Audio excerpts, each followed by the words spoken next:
So hi guys, ഇന്നത്തെ വീഡിയോയിൽ നമ്മൾ CB200Xൻ്റെ ഓയിൽ ചേഞ്ചാണ് നമ്മൾ കാണാൻ പോകുന്നത്. വാങ്ങിച്ചിരിക്കുന്ന ഓയിലെന്ന് പറയുമ്പോൾ കാസ്ട്രോൾ പവർ 1 ആണ്. 10W30 fully സിന്തറ്റിക്കാണ്. 555 രൂപയാണ്. അപ്പോൾ നമുക്ക് നോക്കാം.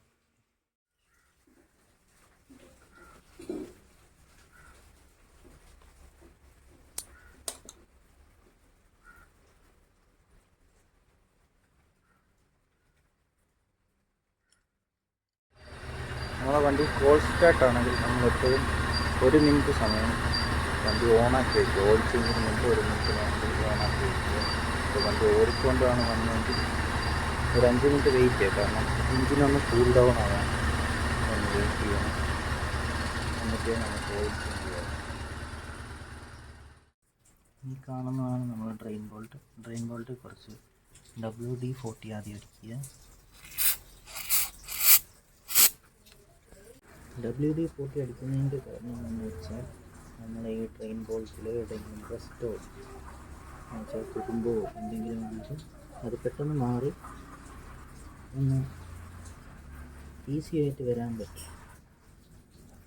അതിന് വേണ്ടിയാണ് നമ്മൾ WD-40 ആദ്യം അടിക്കുന്നത്. 2 മിനിറ്റ് വെയിറ്റ് ചെയ്ത് അതിനുശേഷം നമുക്ക് നമ്മൾ ബോൾട്ട് വെച്ച് ലൂസാക്കാം.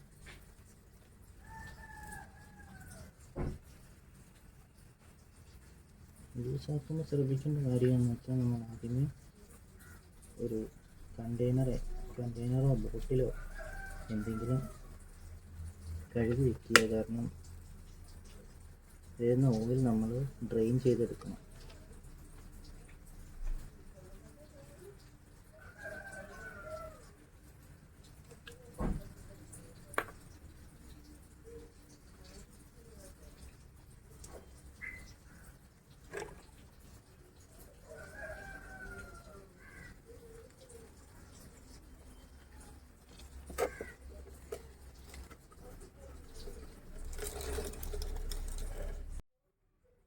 നമ്മുടെ ഡ്രെയിൻ ബോൾട്ട് WD-40 ഇട്ടൊന്ന് സ്പ്രേ ചെയ്ത് കാരണം അതിനകത്തെ ഡോട്ടും എല്ലാം മാറാം.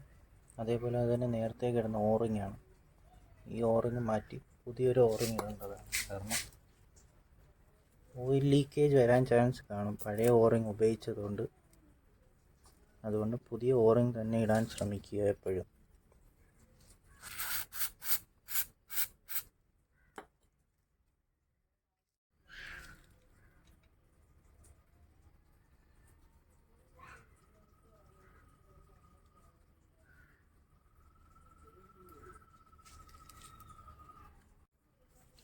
ട്രെയിൻ ബോൾട്ട് ടൈറ്റ് ചെയ്യുമ്പോൾ എപ്പോഴും ശ്രദ്ധിക്കുക. കൂടുതൽ ടൈറ്റ് ചെയ്ത് കഴിഞ്ഞാൽ നമ്മുടെ ഈ നട്ട് പൊട്ടാനുള്ള ചാൻസ് ഉണ്ട്. പൊട്ടിക്കഴിഞ്ഞ് കഴിഞ്ഞാൽ പിന്നെ നമുക്ക് എഞ്ചിൻ മൊത്തം അഴിച്ച് പണിതാൽ മാത്രമേ നമുക്ക് അത് പുറത്തെടുക്കാൻ പറ്റത്തുള്ളൂ. നമ്മൾ ഡ്രെയിൻ ബോൾട്ട് നമ്മൾ നേരെ ടൈറ്റ് ചെയ്തതിന് ശേഷം നമ്മൾ ഡിപ്സ്റ്റിക്ക് എടുക്കുക. ഡിപ്സ്റ്റിക്ക് ഇതേപോലെ ഒരു ഓറിങ് കാണും, ഒരു റബ്ബർ ഓറിങ്. ഇതും റീപ്ലേസ് ചെയ്യേണ്ടതാണ്.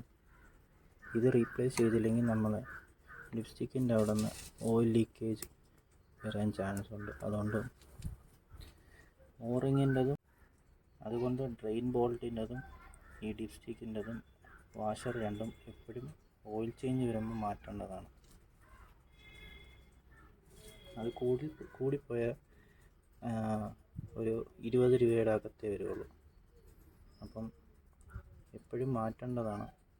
കാരണം അപ്പോൾ നമ്മൾ ഒഴിക്കാൻ പോകുന്നത് കാസ്ട്രോൾ 10W30 ആണ്. ഫുള്ളി സിന്തറ്റിക് ഓയിലാണ്. സീൽ പൊട്ടിച്ചിട്ടില്ല. ഇതെപ്പോഴും സൂക്ഷിക്കുക സീലുണ്ടോ. അപ്പോൾ നമുക്ക് നമ്മൾ ഓയിൽ ഒഴിക്കാം. അതിന് മുമ്പേ ഒരു ഫണലോ അല്ലെങ്കിൽ ഒരു പ്ലാസ്റ്റിക് കുപ്പി ഇതേപോലെ ഒന്ന് വെട്ടിയെടുത്താൽ നല്ലതായിരിക്കും. ഇങ്ങനെ വയ്ക്കുക.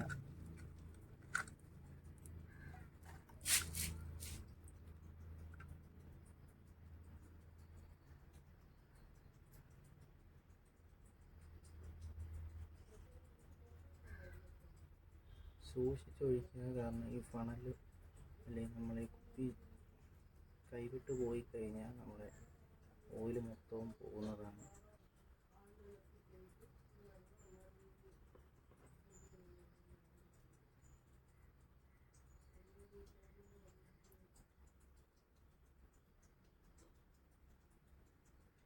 അപ്പോൾ നമുക്ക് നമ്മുടെ പുതിയ ഓറിങ് ഇട്ട ഡിപ്പ് സ്റ്റിക്ക് തിരിച്ചിടാം.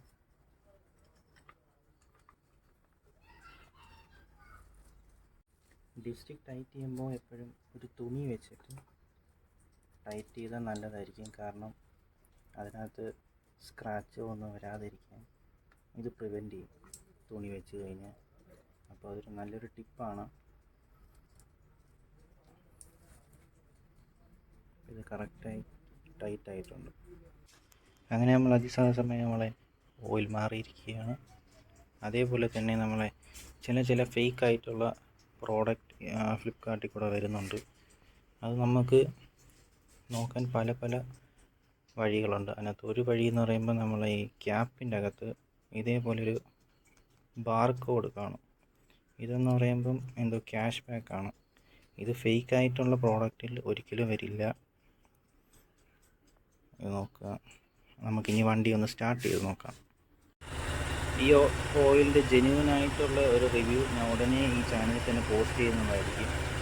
ഇതുവരെ ഞാൻ ഉപയോഗിച്ചുകൊണ്ടിരുന്നത് ഹോണ്ടയുടെ തന്നെ ഓയിലായിരുന്നു. പിന്നെ ഒരു വട്ടം കാസ്ട്രോളിൻ്റെ 10W40 ഉപയോഗിച്ചിരുന്നു. ഇതാദ്യമായിട്ടാണ് ഈ ഒരു കാസ്ട്രോളിൻ്റെ 10W30 പവറാണ് ഉപയോഗിക്കുന്നത്. ഇതിൻ്റെ ജെന്യുവനായിട്ടുള്ള ഒരു റിവ്യൂ ഉടനെ ഈ ചാനലിൽ തന്നെ അറിയിക്കുന്നതായിരിക്കും. അതൊരു 3000 കിലോമീറ്ററിനകത്ത് നമുക്ക് കറക്റ്റായിട്ടൊരു കാൽക്കുലേഷനോ എന്തെങ്കിലും പറയാൻ പറ്റത്തുള്ളൂ. അപ്പം ഇതിൻ്റെ ജെന്യുവനായിട്ടുള്ള റിവ്യൂ ഉടനെ കാണുന്നതായിരിക്കും.